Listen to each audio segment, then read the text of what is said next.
Apakah pinjol resmi dan terdaftar di OJK? Kita akan bahas lengkap di video kali ini.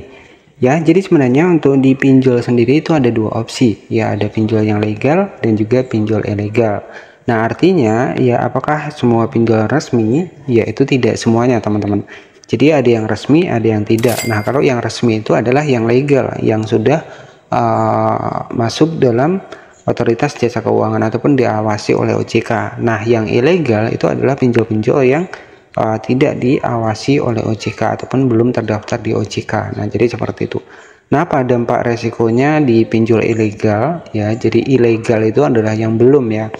Jadi resikonya yang kita takutkan adalah adanya sebar data, yang kita takutkan seperti itu. Nah, kalau pinjol legal itu kan pastinya diawasi oleh OJK, pasti akan mengikuti aturan-aturan regulasi dari otoritas jasa keuangan. Nah, jadi seperti itu ya. Jadi tidak semua pinjol itu legal ya, banyak juga pinjol-pinjol yang ilegal. Nah, jadi kalau pinjol yang ilegal itu cirinya seperti apa? Biasanya itu belum terdaftar di OJK ya, ataupun untuk di bagian dari SK-nya itu belum terdaftar.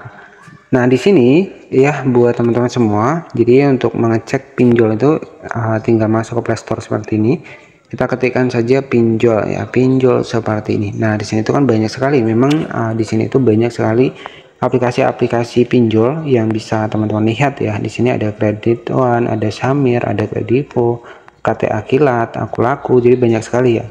Dan di sini apakah semua pinjol itu sudah resmi ya? Jadi tidak semua, teman-teman ya. Jadi tidak semua pinjol itu legal. Ada juga pinjol yang ilegal. Jadi kalau yang ilegal itu yang belum terdaftar di OJK ya. Jadi perlu diketahui juga, disclaimer terlebih dahulu, selain mudah untuk kita meminjam pinjaman ya, mungkin 1 kali 24 jam kita sudah bisa pinjam untuk berapapun yang kita ajukan, tergantung dari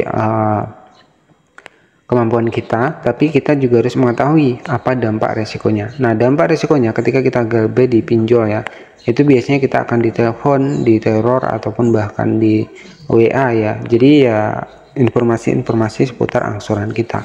Nah, kalau untuk pinjol ilegal yang kita takutkan adalah adanya sebar data, biasanya seperti itu ya.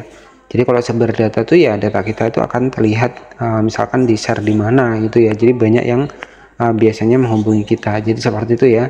Jadi apakah semua pinjol itu resmi OJK? Jawabannya tidak ya. Ada juga pinjol-pinjol yang ilegal.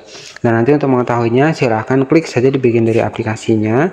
Misalkan di sini kita klik ya untuk aplikasinya. Misalkan sebagai contoh, nah ini ya, misalkan ada Finplus. Nah, ini kan sudah terdaftar di OJK nih.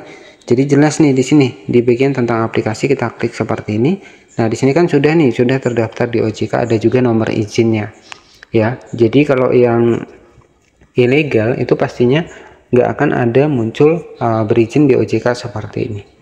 Ya, jadi seperti itu saja. Terima kasih sudah menonton. Jangan lupa subscribe dan selamat sore.